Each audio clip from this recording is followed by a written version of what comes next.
Hi everyone, it's me Anna and I'm shooting this video on the first day of May, which means that very soon I'm gonna do a little book tag video about all the books I've read so far this year. But before we do that, let's talk about our April reads. I read 6 books in April and they were all so interesting and so different. There were some heavy reads as well as some lighthearted ones. And yeah, I just can't wait to talk about them. So let's move on to the first book, The Tommyknockers by Stephen King. Sometimes when I start a new book, I like to read a couple of non-spoiler reviews about it, just because I want to know what others think, and it also makes me more intrigued, I think, about the book. And so I did the same thing when I started The Tommyknockers, and the reviews were hilarious. There were so many reviews of those who literally hate this book because they think it's the most unhinged Stephen King book they've read in the worst way possible, I guess.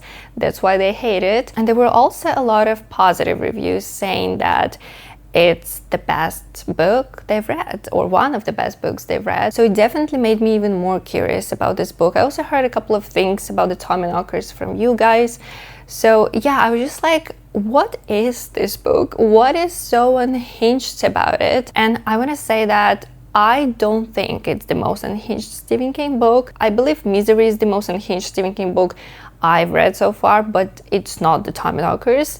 It is unhinged to some extent, for sure, and I liked it. So I'm on the positive side. Also, in this book, I didn't see anything I wouldn't normally expect from Stephen King. So maybe that's why I don't think he went too far with all of this, because I actually liked it. If you don't know what this is about, the story begins with one of our main characters stumbling upon a spaceship in the woods. At first she doesn't know it's a spaceship, but then she starts digging, and as she keeps digging deeper and deeper, she realizes that it might actually be something extraterrestrial. Then the ship starts affecting the people living in the town in a very interesting way. What I loved about this book is that it's not just about a bunch of aliens attacking people. I think Stephen King pulled it off, this whole UFO concept.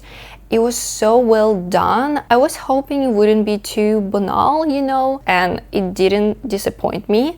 I really enjoyed this. I rated it 4.2 though, just because I think some parts of this book could have been a bit shorter. Overall, I liked it. Next, I read Dune. This is the first book in the series. Then I watched the 2 movies.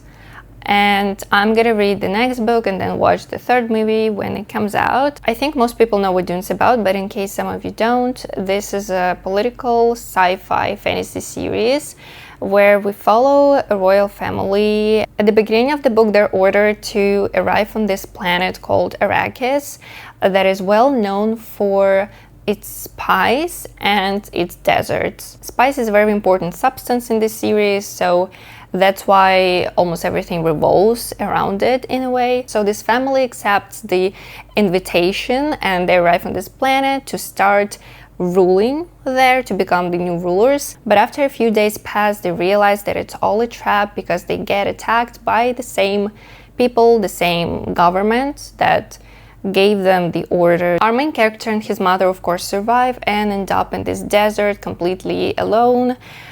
In the desert, known again for its spice and these enormous creatures called sandworms. There they meet a tribe that lives on this planet, and this tribe is very religious. They believe that one day a boy will come to them and lead them to paradise. This book's divided into 3 parts, and the second part is definitely my favorite. I absolutely loved it. The second part basically covers our main character's desert journey, them meeting the tribe and all of that. The first part was so hard for me to get through. It was so confusing. I was like, what am I reading? I don't know, but let's keep going. And it paid off. It paid off, it definitely did. And the third part was okay, but I think it was a bit rushed. I think I wanted to see more of our main character becoming the person that this tribe always wanted him to be. The dialogue in this book was so good. It was so well written. All those royal political conversations were so nuanced.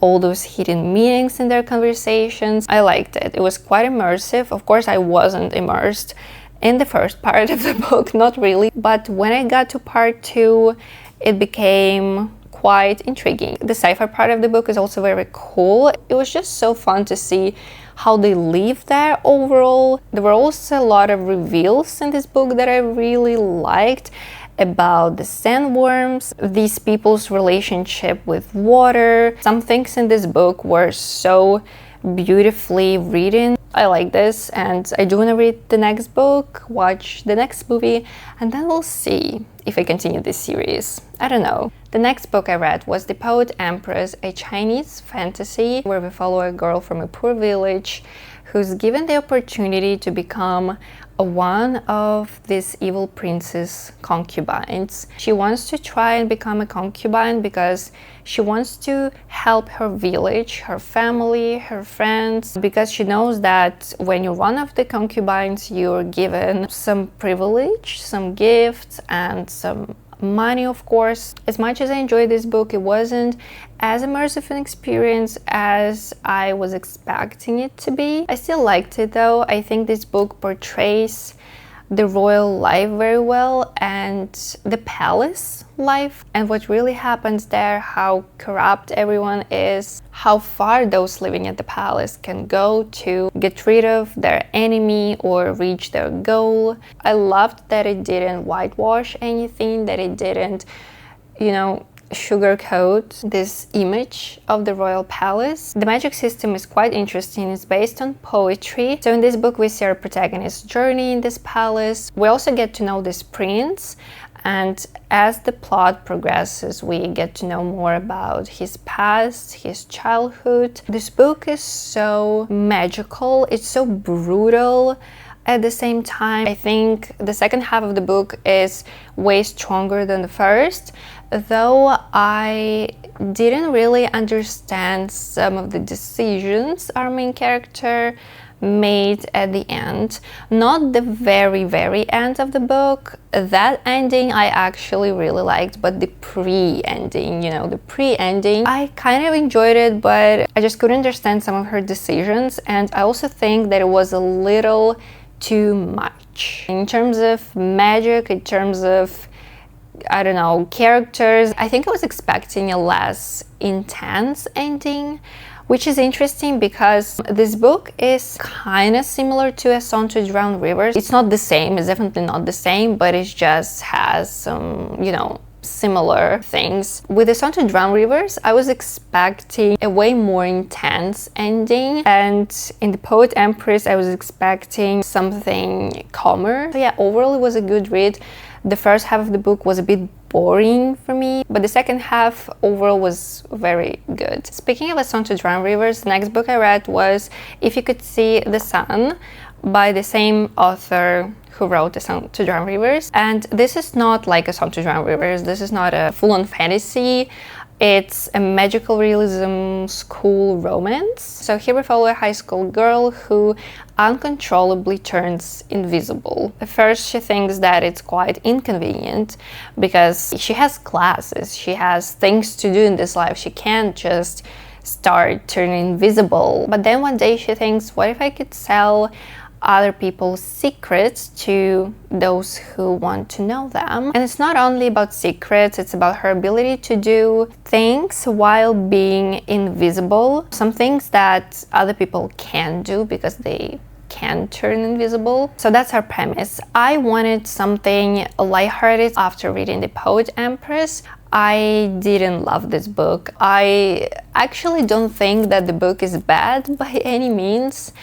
I don't think it's like objectively a bad book. I mean, who am I to call books bad? I just didn't like it because it's not my type of book. I don't usually read romances, but this romance is magical realism as well, so I thought I would like that aspect of the book, but it was too YA maybe. I don't know. I wasn't really invested. It was, yeah, quite boring, but on the other hand, it's a very short read, so it didn't take me much time to read this book. Our main character gets in trouble, obviously. That's our plot, you know, because she starts selling these secrets. If you like romances, if you like magical realism romances, maybe you would enjoy this one, but it was just, yeah, not for me.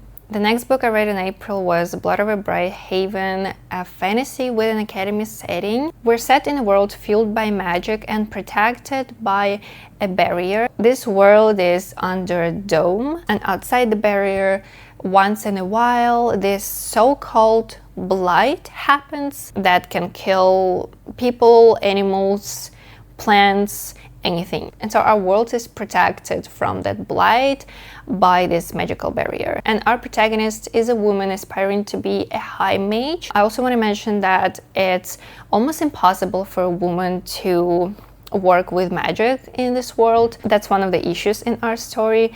And she passes this exam, becomes a high mage, and instead of a proper assistant, she's given a janitor, and the janitor came from the outside world. Yeah, then she finds out more about him, more about his life and where he came from. And then of course they discover some horrifying secrets. This book is making it to my top 2026 list. It's one of the best things I've read. This is so good.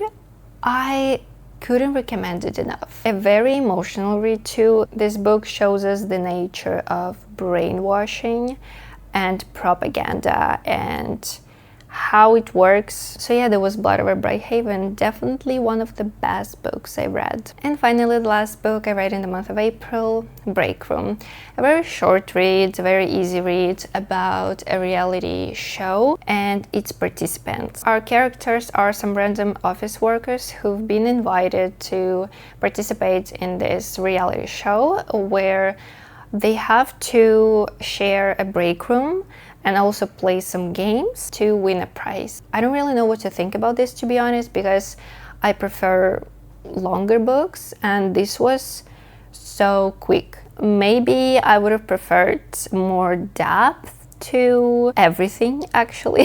I think the overall idea was good because this book is about the way we want to be perceived in life and the way we are actually perceived in life.